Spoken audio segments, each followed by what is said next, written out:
آپ دین کی بات کرتے ہیں، آپ کو فنڈوس کہہ کے ریجیکٹ کر دیا جاتا. یہ فنڈوس ہے، کیا بات کریں.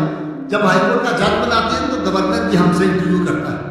گورنر صاحب اس وقت نے مجھے بلایا، مجھے کہہ لیا آپ کا نام جو ہے نا وہ 3 دفعہ پہلے ریجیکٹ ہو چکا ہے لاسٹ مومنٹ میں، تو یہ آپ کے خلاف ایک چارج شیٹ ہے، تو آپ اس کا جواب دے دیں. میں نے کہا کیا ہے؟ چلیے یہ لکھا ہوا ہے کہ یہ ڈاکٹر طاہر قادری کا دوست ہے، نمبر 1. میں نے کہا دوسرا؟ انہوں نے کہا جی شاہ نورانی سے اس کے بڑے ذاتی تعلقات ہیں. نمبر 3 انہوں نے کہا جی حافظ سعید کا یہ وکیل رہا ہے. نمبر 4 یہ بہت زیادہ مذہبی ہے. نمبر 5 گورنر صاحب نے کہا کہ سنا ہے کہ آپ کی لائبریری میں زیادہ اسلام کی کتابیں، بہت بڑی لائبریری ہے آپ کی، ہزاروں کتابیں آپ کی لائبریری میں، تو یہ آپ کے خلاف چارج شیٹ ہے. میں نے ہنس کے ان کو جواب دیا. میں نے کہا جناب تو کہہ لیں آپ فنڈامنٹلسٹ ہیں. میں نے کہا ہر مسلمان فنڈامنٹلسٹ ہوتا ہے. 5 فنڈامنٹل پرنسپل جو ہے اس پہ یقین نہ رکھے تو مسلمان ہی نہیں ہے. تو میں نے کہا جناب یہ تو میری کوالیفیکیشن ہونی چاہیے، آپ کیسی باتیں کر رہے ہیں. یہ ہے پاکستان میں ایکچوئل جو ہو رہا ہے.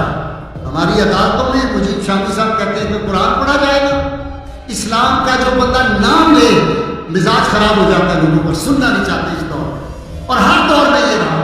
ایک دور میں میں نہیں کر رہا، تو اس لیے میں کہتا ہوتا ہوں کہ تمہیں خبر نہیں شاید کہ دین حق کا چراغ ہوائے تند کے باعث جلتا رہتا ہے.